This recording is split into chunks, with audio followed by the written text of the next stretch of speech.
दोस्तों, जब भी साउथ इंडिया में किसी बड़े स्टार की फिल्म रिलीज होती है तो वहाँ का माहौल और सिनेमा घरों में लोगों का क्रेज बिल्कुल देखने लायक होता है। वहाँ पर आलम ये होता है कि उनके फैंस आधी रात से ही सिनेमा घरों के बाहर लाइन लगाकर खड़े रहते हैं। वहाँ पर हीरो के बड़े बड़े कटआउट पूरे शहर भर में लगाए जाते हैं और दूध से नहलाते हुए तो शायद आप सबने देखा ही होगा।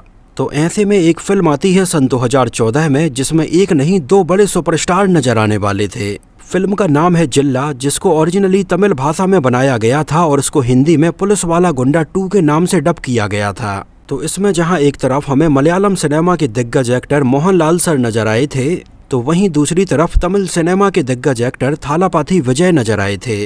तो फिल्म जिल्ला में ये दोनों ही अलग अलग इंडस्ट्रीज के दिग्गज एक्टर हमें पहली बार एक साथ नजर आए थे। एक्चुअली वहाँ पर आलम ये है कि केरला में तमिल फिल्में भी बहुत ज़्यादा पसंद की जाती हैं और वहाँ के एक्टर्स को भी लोग बहुत ज़्यादा पसंद करते हैं। जैसे थालापाथी विजय, जो वैसे तो तमिल सिनेमा के स्टार हैं, लेकिन उनकी फिल्म जब केरला में रिलीज होती हैं तो वहाँ पर भी कमाई के मामले में बहुत सारे नए रिकॉर्ड बनाती हैं।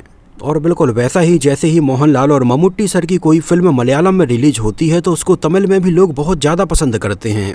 तो सन 2014 में फिल्म जिल्ला के रिलीज के टाइम पर तमिल और मलयालम सिनेमा में माहौल बिल्कुल अलग ही था। पब्लिक उस समय इन दोनों को एक साथ स्क्रीन शेयर करते हुए देखने के लिए बहुत ज़्यादा एक्साइटेड थी। तो फाइनली 10 जनवरी सन 2014 को फिल्म जिल्ला रिलीज हुई, जो कि एक high octane action drama film थी और इसमें हमें एक बाप और बेटे के बीच में टकराव दिखाया जाता है। फिल्म की बेसिक स्टोरी लाइन ये थी, जहाँ पर बाप एक बहुत बड़ा गुंडा होता है और अपने कारोबार को और अच्छे से और खुलेआम चलाने के लिए अपने बेटे को पुलिस में भर्ती करवाता है। और बेटा जब पुलिस में भर्ती हो जाता है तो कुछ समय के लिए तो वो अपने बाप का साथ देता है, लेकिन बाद में उसको असलियत का पता चलता है। और बस यहीं से फिल्म की कहानी मोड़ लेती है और इन दोनों के बीच में हमें जबरदस्त टकराव देखने के लिए मिलता है। हालांकि फिल्म की कहानी ये कोई बहुत ज़्यादा नई नहीं थी, लेकिन मोहनलाल और विजय की परफॉर्मेंस और केमिस्ट्री को लोगों ने बहुत ज़्यादा पसंद किया। 10 जनवरी सन 2014 को फिल्म जिल्ला रिलीज हुई थी और सेम इसी दिन थाला अजीत की फिल्म वीरम भी रिलीज हुई थी। और उस समय ये थालापाथी विजय और थाला अजीत इन दोनों ही फिल्मों के लिए बहुत बड़ा क्लैश था। हालांकि इसके बावजूद भी ये दोनों ही एक साथ में रिलीज हुई फिल्में उस समय सुपरहिट साबित हुई थीं।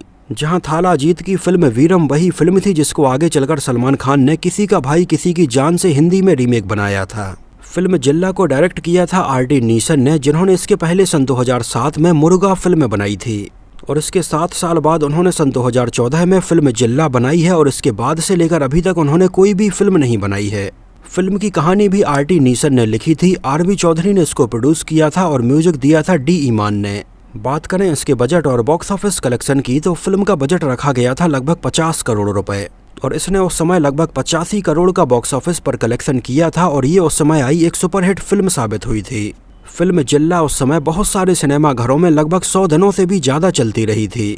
इसके अलावा इसके सैटेलाइट राइट्स सन टीवी को लगभग 16 करोड़ रुपए में बेचे गए थे।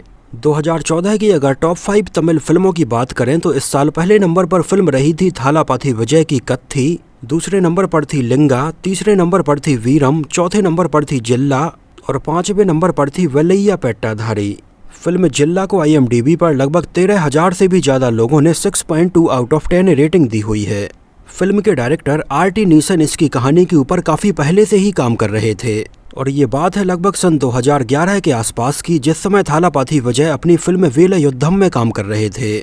उस समय इस फिल्म से बतौर असिस्टेंट डायरेक्टर के तौर पर आर.टी. नीसन भी जुड़े हुए थे और यहाँ पर उनकी पहली मुलाकात थालापाथी विजय से हुई थी, जहां लगभग इसी फिल्म की शूटिंग के दौरान उन्होंने विजय को ये कहानी सुनाई और उन्हें ये कहानी बहुत ज़्यादा पसंद आई और वो तुरंत इसमें काम करने के लिए तैयार हो गए और इसको उन्होंने अपनी अगली फिल्म के तौर पर अनाउंस भी कर दिया। लेकिन उस समय किसी रीजन की वजह से ये फिल्म फ्लोर पर नहीं जा पाई और विजय अपनी और दूसरी फिल्मों में बिजी हो गए। और इस दौरान थालापाथी विजय हमें फिल्म ननवन, थुपुक्की और थलाइवा में नजर आए थे और फाइनली उनकी फिल्म थलाइवा के बाद उनकी फिल्म जिल्ला को बनाने के बारे में प्लान किया गया। फिल्म के डायरेक्टर पहले से ही ये चाहते थे कि इसमें बाप और बेटे के किरदारों में 2 बड़े एक्टर नजर आएं। तो थालापाथी विजय के अलावा इसमें बाप के किरदार के तौर पर उन्होंने मोहनलाल सर को अप्रोच किया। हालांकि पहले तो जैसे ही मोहनलाल सर को पता चला कि इसमें उन्हें थालापाथी विजय के पिता का किरदार निभाना है तो पहले तो वो इसमें काम करने के लिए तैयार नहीं हो रहे थे, लेकिन बाद में जब उन्होंने फिल्म की कहानी सुनी और उन्हें अपने किरदार के बारे में पता चला तो वो तुरंत इसमें काम करने के लिए तैयार हो गए। लीड एक्ट्रेस के तौर पर इसमें थालापाथी विजय के साथ में काजल अग्रवाल और उनकी बहन के तौर पर निवेता थॉमस को अप्रोच किया गया।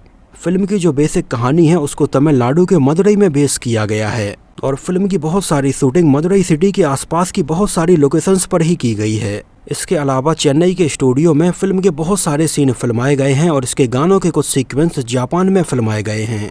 फिल्म की शूटिंग जिस समय चल रही थी उस समय बहुत ज़्यादा बारिश के चलते इसकी शूटिंग को कई दिनों के लिए डिले भी करना पड़ा था। फिल्म जिल्ला को उस समय लोगों ने बहुत ज़्यादा पसंद किया और इसके सुपरहिट होते ही इसके रीमेक को लेकर भी बहुत सारी खबरें सामने आने लगीं।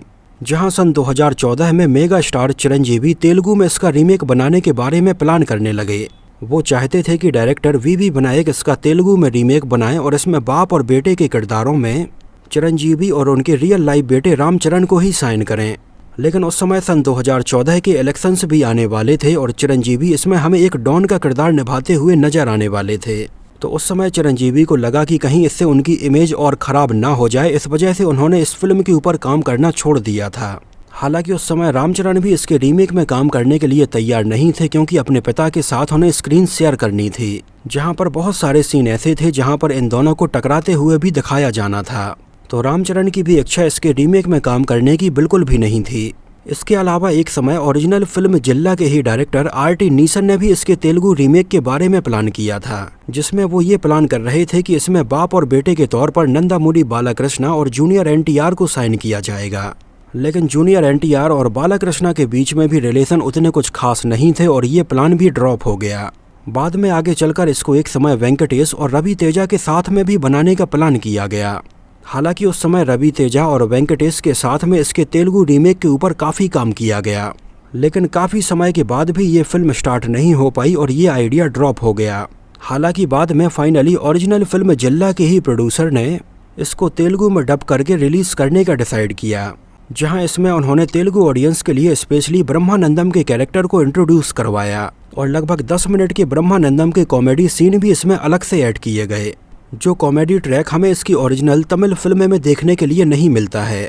तो इसके तेलुगु वर्जन के लिए थालापाथी विजय ने कुछ दिनों तक ब्रह्मानंदम के लिए अलग से शूटिंग भी की थी। शायद आपने ये फिल्म तो कई बार देखी होगी, लेकिन शायद आपने इसका तेलुगु वर्जन नहीं देखा होगा।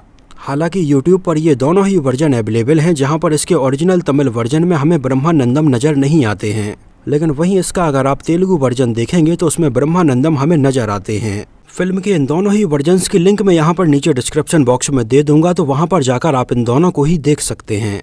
आगे चलकर सन 2017 में इसके डबिंग राइट्स रिश्ते सिनेप्लेक्स ने खरीदे और 2017 में इसको उन्होंने पुलिस वाला गुंडा 2 के नाम से डब करके रिलीज किया। और जब ये फिल्म पहली बार टीवी पर आई तो इसको काफ़ी अच्छी TRP मिली थी।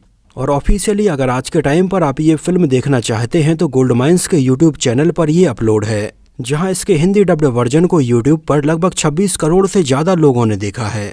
तो दोस्तों, ये तो बात हुई फिल्म जिल्ला से जुड़े बहुत सारे अननोन फैक्ट्स के बारे में। मुझे वैसे पर्सनली ये फिल्म काफ़ी पसंद आई थी और मैंने इसको कई बार देखा है। आप लोगों को ये फिल्म कैसी लगी थी हमें कमेंट सेक्शन में ज़रूर बताना। और अगर ये वीडियो आपको पसंद आया हो, मेरी मेहनत आपको पसंद आई हो, तो इसको प्लीज़ लाइक करके मुझे इस बात का जवाब ज़रूर दीजिए। तो मिलते हैं किसी नए वीडियो में साउथ इंडियन फिल्मों से जुड़ी हुई कुछ और ऐसी ही इंटरेस्टिंग और रोचक बातों के साथ।